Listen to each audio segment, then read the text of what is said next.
Well, hello and welcome and hello.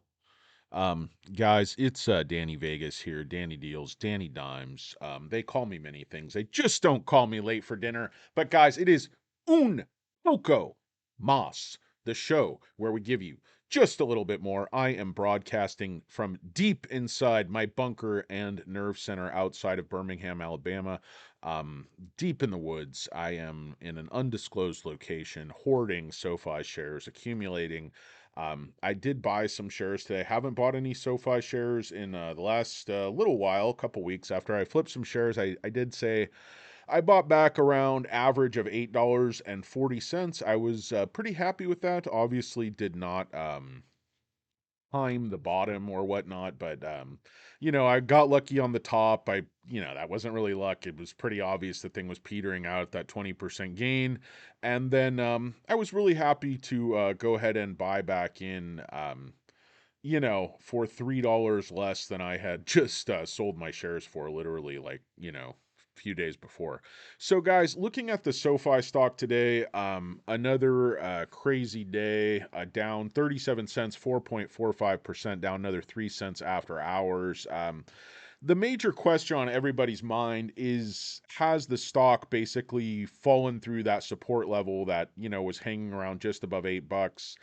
Obviously, it has, nominally, it is below $8, but I think you have to look a little bit deeper to see what is the short ratio in the dark pool. How much has the short actually increased just over the last 2 weeks? How many players have gone from that sort of short long hedging everything position to back a little bit deeper into the short, where they were sort of before they set up for the pump and dump? What can we expect for this Q3 ER? Remember, guys, there's like 1 week left in Q3. That's how fast this thing goes by. So, we're going to be looking for another earnings report in just around 5 weeks. So, whatever market makers are going to do, they're going to start setting up for it now. And they probably, already have been. They'll either be shorting more, they'll be covering more, they'll be pushing the stock price up, they'll be pushing the stock price down. Remember, after Q1, they did that massive Chiaverini short attack, hit the stock from $6.50 all the way down to like 4.50. Then the stock kind of hovered low for a while. They pushed it way back up ahead of this last earnings report. Then they ran the huge pump on the ER, and then the huge dump back down again to $8.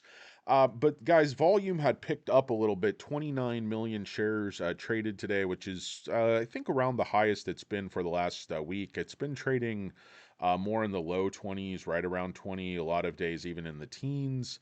Fed rate cut projections impact growth stock. ARK underperforms. Zacks has been talking about SoFi. A lot of press on SoFi just because there's been so much volatility, which I think, the media loves, obviously. Taking a quick look at the options, heavy calls coming in at 8 and 8.50, and a little bit less so at 9, but massive amount of open interest at 9. Puts are at 8. Put call ratio looks, God, looks like it's like 2 to 1 or something. Not quite that high, but anyway, guys, more calls and puts, of course. But there's a lot of retail in this stock. They're always buying these calls. I know a lot of this is hedging. I know a lot of this is market makers, but there's, a hell of a lot of retail.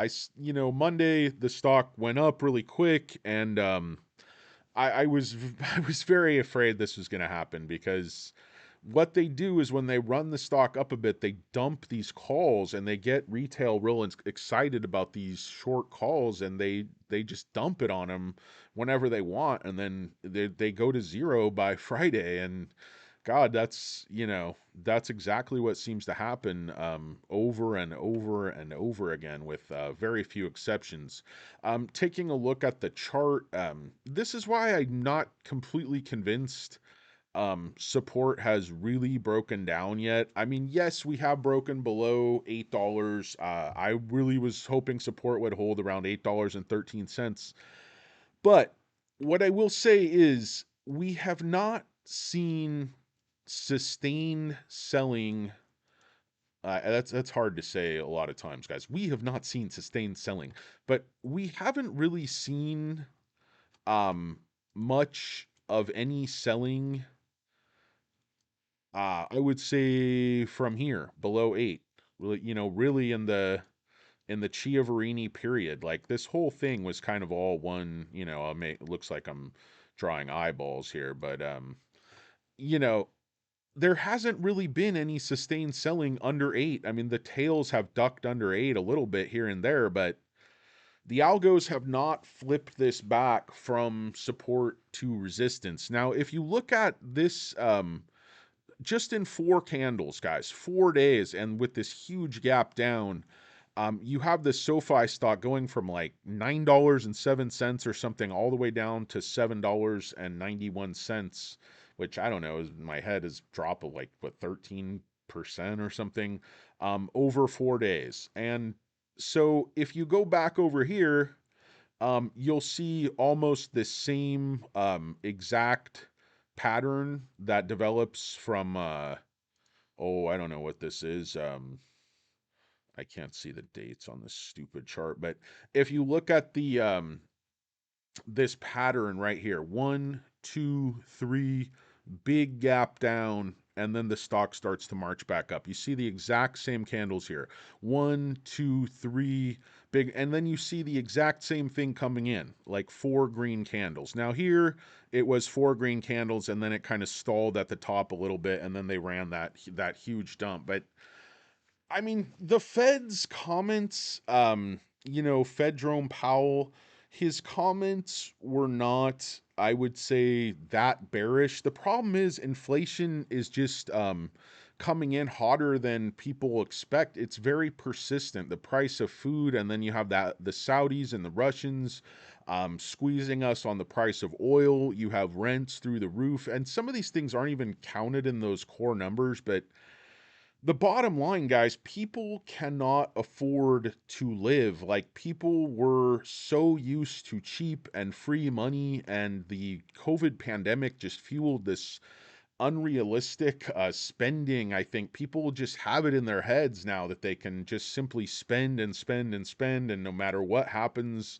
the government's going to make everybody okay. And that's just not how the economy works, guys. At a certain point, you have to pay the piper, and the Fed is like, the Fed is strangling the piper, and the piper is like, pay, pay, give me, this guy's like Don Fanucci over here. He just wants to wet his beak, but it's like, don't shoot the messenger, but the Fed is not not getting the desired results with their actions, and they don't want to destroy the economy. And particularly, the Democrats don't want them to destroy the economy ahead of an election, and obviously, certain foreign forces that are control of energy would rather not see the Democrats get elected again. So politics comes into a lot of this, but the bottom line for SoFi is they have not yet broken down, I would say, above the support they came to back in June.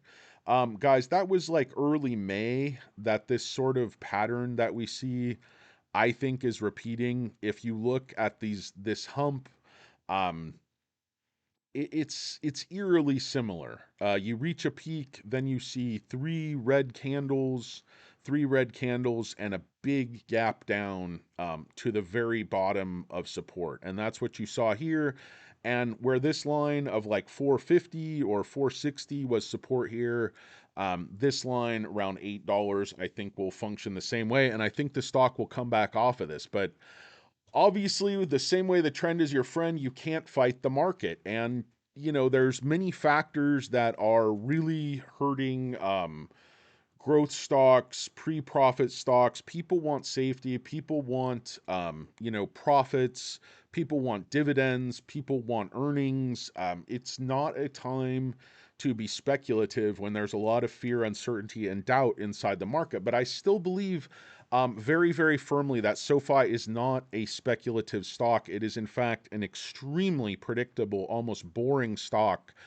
And that's really one of the problems with it, but I'll get into that. I just want to run down my little spiel. I wrote some things out on my legal pad. It's somewhat legible, but I'm just going to run through a few things here, guys, and you can take it for whatever it's worth. Just note, guys, like the two top rated analysts, Jeffries and Truist, now at 15 and 16, they have like 100% upside on the stock. And then if you look at like Citibank and Bank of America, they have around 50% upside on the stock. So this thing's oversold here, guys. I mean, just to put a fair value on it at $10 at the SPAC offering price after everything they've been through and accomplished, the growth over the last couple of years is just, I think you're doing very, very well to buy under 10. And I think you're doing incredibly well at this point to buy under 8. But, other people are saying, hey, the stock's going to break back down to 7. They'll buy at 6. I'm seeing people say they'll buy at 2 or 1 or, the Chia Pet whiff there. But in any case, guys, I don't know if the stock's going to hold this $8 range or if it's going to break back down into the channel that it stood in from, last May all the way through this June. I can't predict the future, but there are several things dragging the stock, and then there are several things looking good. The shorts want one more bite at the apple.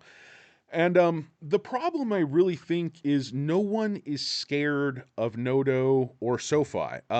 Respect versus fear. They respect SoFi, but they don't fear SoFi. And because SoFi never shocks the market, SoFi just, under promises and over delivers, and it's become extremely predictable. So, predictable, the market makers love predictable. When there's profit, it's safe. You can stay in the stock. When there's no profit, it becomes an easy target. And that's the problem with accuracy, predictability. Noto never throws in any crazy Ivans. Noto never does anything unpredictable. The ERs are just way too tame, way too predictable. So on the same ER, it's so boring and so predictable, and nobody everybody's like, you can say, oh, that's great, or you can say, oh, that's terrible, and you can paint it any way you want. So market makers can either, attack the stock on a huge short attack, or they can pump the stock with their allies in the media and do a huge pump and dump as they did on the last ER. So market makers love predictability. SoFi stock has been extremely predictable with their growth and their financials, and that's good if you're a long-term shareholder and none of this bothers you. But if you're a market maker, a short long, somebody who wants to accumulate cheap and then make money shorting and then make money selling calls, or just whatever you're going to do, this stock has been an absolute gold mine because the stock is stable, but I mean, the company is stable, but the stock price is extremely volatile. That means the market makers have just been having a field day with it. This isn't day traders just buying and selling all this SoFi every single day, guys. It's just be realistic. Um, just to look at the shorts, like shorts have increased a lot in the last 2 weeks, back up to 13% of the free float. Free float on loan is back up to 10. That's gone up 12.5%. Shares on loan have gone up 12.5% just in the last 2 weeks. Days to cover gone up 41%. Guys, if you look at the live short interest today, cost to borrow max was almost 8.6%, but they're saying shares are being returned.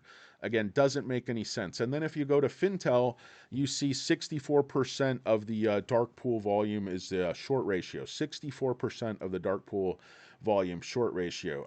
Look at Fintel. I don't have that open. It's on another computer. I don't subscribe to Fintel anymore. I have a friend who does, who tells me these things, but don't want to show it on my screen. In any case, guys, I forget where I was going with any of this, but back to my trusty yellow piece of paper. So student loans, I think this could actually open up a bigger opportunity in Q4 because of the Fed's comments. They left interest rates steady, but they're saying there's going to be one more increase toward the end of the year. So I think people are going to realize, look, they're not going to see significantly lower interest rates probably till toward the end of 2024, very best case. So it makes sense to refi more student loans right now. I think that could actually be the opposite incentive people are seeing. And then looking at bond yields, the safety in bonds, even savings account, guys, with FDIC insurance like SoFi, you're getting close to 5%. And with $2 million FDIC insured and these high rates, it doesn't give you a lot of incentive to, risk your money if you're a risk averse saver. Why not just leave it in the bank? Why not leave it in bonds? Why not leave it in a CD? You get guaranteed money. You're getting, 4, 5, 6, 7% yield. You can get 7%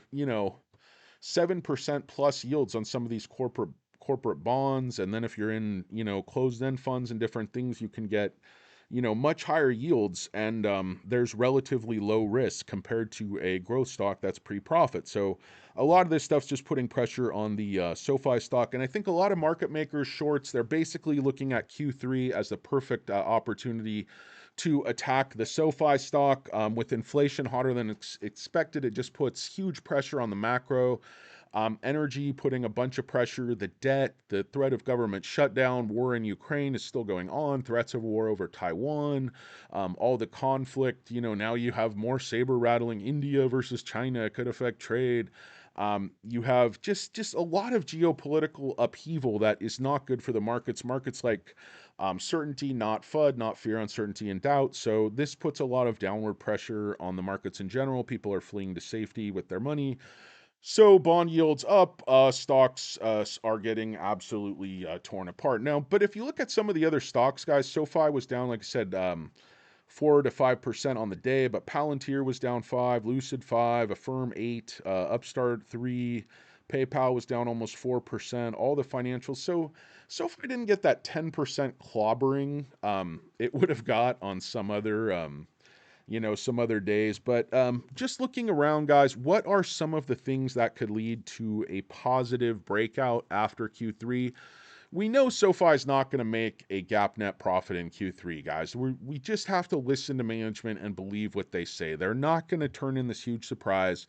They already told us depreciation and amortization expense, as well as stock-based compensation expense, would be up significantly in Q3 over Q2. So just don't look for that gap net profit, guys.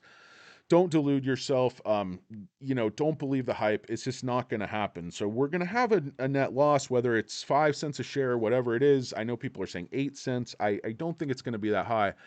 I think it has to be 5 cents or less in order to get to that gap net profit in Q4, but I think everything's lining up for that. So if we're not going to reach gap net profit, what catalysts would lead to a positive reaction from the markets, institutions buying in, pension funds buying in, etc.? If you have any theories, let me know down in the comments. I would say one would be a gain of $3 billion in deposits. Last time it was 2.5. Noto's been saying 2 billion is like a certainty in every interview. So I'm looking for at least 2.5 again, and possibly more. They have more members. The members continue to do direct deposits. It's very sticky. They're not leaving the bank. They're not stopping direct deposits in terms of what we know. So if they could do 3 billion or very close to that in deposits, I think that would be a positive catalyst. What about record member growth? I think that would be another positive catalyst if they could add, say, 600,000 or more members, even the same as last quarter, I think would be positive. So a guidance raise, full year revenues and EBITDA guidance raise, increasing EBITDA margins, I think would be a guidance raise. So another thing that I think would be very positive for the stock is if Galileo had a good increase on the tech side, particularly if they could announce some bigger contracts, some more headway in Latin America, anything like that on the Galileo side, I think would be a very positive catalyst. Revamp of the trading platform, covered calls, a little bit more sophisticated on the options side, a little bit more sophistication on the charting. I'm not saying I want this thing to turn into like an E-Trade. I realize they're trying to make it simple, trying to let people who are new get their money right, but they have robo investing, they have free financial advisors. But for people that are a little bit more sophisticated and want this to be a one-stop shop, they have to revamp the trading platform. They have to get that tech prowess that they constantly talk about and actually show it to the current members. It's not just about Galileo. Let your members who are, not only buying these stock, but also using your products, many are one and the same, like myself, like, let us see your best in breed technology actually in the product you're giving us, because I don't think the app is that great at this point. Another thing, roll out business checking, business lending, all this stuff quicker. They're saying by the end of next year. Again, if you own Galileo, you own Technesis, you're supposed to own the whole stack. You're supposed to have these nimble modules that allow you to innovate quickly. Why is it so hard to get business banking online? I mean, I know there's probably regulations and laws and lawyers that affect all of these things, but you know, if that would be a huge catalyst. Got some mustache hair in my mouth. That would be another huge source of revenue, and it would allow the bank to grow not only deposits but particularly lending and higher value lending, higher dollar amount lending. Just allow them to increase the balance sheet much more quickly, much more efficiently. And I would say, again, what people aren't realizing, and I think why this may not be shorted much below 8, may not be taken down much below 8, the margin is the moat. The margin is the moat. When Morningstar said so, they increased SoFi's fair value, I think, to $15 a share recently, almost 2x, and they're very conservative. They said SoFi has no economic moat, but I would say that 30% margin they're going to hit is the moat. No other banks can do that. The major banks can't do it. They're taking market share from all of these other major banks. You see deposit growth over, since SoFi got their bank charter. SoFi went from 1 billion to 13 billion, almost 1,000% increase. The next highest was New York Community Bank, but you see Wells Fargo down 10%, from 900 million to 820. But you see, guys, they're still like, 70 times the size of SoFi, and that's the growth potential. B of A, is like 200 times, or not that many, but 150 times the size of SoFi, but they're losing 8% of the deposits. Wells Fargo lost 10% of the deposits. Citigroup minus 1%. So doing okay, but still shrinking. Ally actually doing pretty well, adding 8%. But even a company like Ally, who you don't think of as a huge bank, they have 155 billion in deposits. So they're like 12 times the size of a SoFi. So SoFi just has so much, and Ally would qualify as a top 10 financial institution, I believe, or very, very close to it. Um, and then you have a Bank of Montreal. You have some of these, but SoFi, the deposit growth has just been crazy. This is another good article over at Seeking Alpha. SoFi set to break out. I don't think they're really going to break out right this minute, but just depends what market makers want to do with the stock. They certainly could make them break out, but I'm just hoping that we hold around that $8 level and pop back up into that channel until we get a little bit more certainty and until the student loans really do start to kick in, as I believe they will. I think Q4 is going to be excellent, but this article by Business Quant talks about the student loan opportunity and why it's going to be, I think, a lot better than people expect, what the addressable market is. SoFi, throughout their entire history, has only refied 1 million student loans, and there's 40 million people out there with student loans. So even if only 10% of them are eligible for SoFi's loans, only 4 million. That's still 4 times all the loans they've ever done in their history. So there's a huge, huge opportunity, and they're estimated to have a 40 to 60% share of the student loan market. So guys, I mean, that's an addressable market of roughly 16 million to 24 million refinancing applications. He can't put a dollar amount on it, but it's just massive. Like, they're going to be able to be extremely selective and only refi the best of the best. SoFi acquired Golden Pacific Bancorp National Banking Charter. You can see that it grew faster than 33 other regional banks. I think this was, this is like Steve Arena's chart from SoFi Weekly. He tracks all these. I think they might actually stolen this from him, but I lift a lot of his content to you. The guy's very, very smart. So, you got to steal his ideas. This growth has 3 implications. SoFi has had to rely on partner banks for loan originations, but now it's healthy deposit growth. Cheaper access to capital, reliance on partner banks reduced. SoFi can pass the interest rate savings to its customers and undercut peers to further secure its market share. Liquidity was a concern, but rising deposits have taken care of that. You look at their regulatory levels, guys. The risk requires 7, 8, 10, 4. That's just leverage, capital ratios. And they were, 2022, they were at 16%. 17%, they're still 16. So they're still like way ahead. Other banks come right up to these lines. SoFi's not even close. They haven't even come close to maxing out their lending. This again is 7, 8.5. This is Technologies and SoFi Bank, but it's still basically the same thing. They're around 15 to 16, and they're required to be anywhere from 4 to 10. So they have lots of room. Healthy deposit growth is a testament that customers are trusting SoFi with their savings and banking needs. So SoFi is not only developing as a household name, a brand, but they're gaining a lot of customer trust, good app interface, compelling interest rates, yes, customer deposits, overall stable operation, Again, I don't like the trading platform going down for a whole day. I don't like their response. I don't like the CTO dumping all his shares. I would rather him, be on the job at SoFi, making sure the app's working, updating the app, updating the trading platform, getting all these things online. Sleep on the factory floor like Elon, for God's sake. Risk factors. First, SoFi isn't GAAP net profitable. We all know that. Keep a close eye on SoFi's deposit growth. Yes, they have to keep growing deposits, and I firmly believe they will, and Noto has basically promised that. Delinquencies, defaults can fluctuate on student loans. Yes, of course. Final thoughts. It may be worth noting SoFi is trading at 1.3 times book. That's extremely cheap compared to not only its history, but other banks. And especially when you consider its growth rate, it is just really very, very low. At a hypothetical 1.6 times book, it should be trading at 20 to 25% higher, or at 10.60 a share. I don't disagree. I think this is extremely conservative.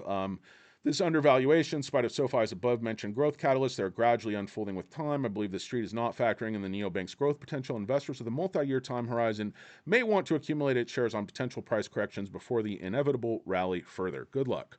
I actually agree with this. I think this is very well played, but the only thing is I don't see getting hammered here after hours, guys.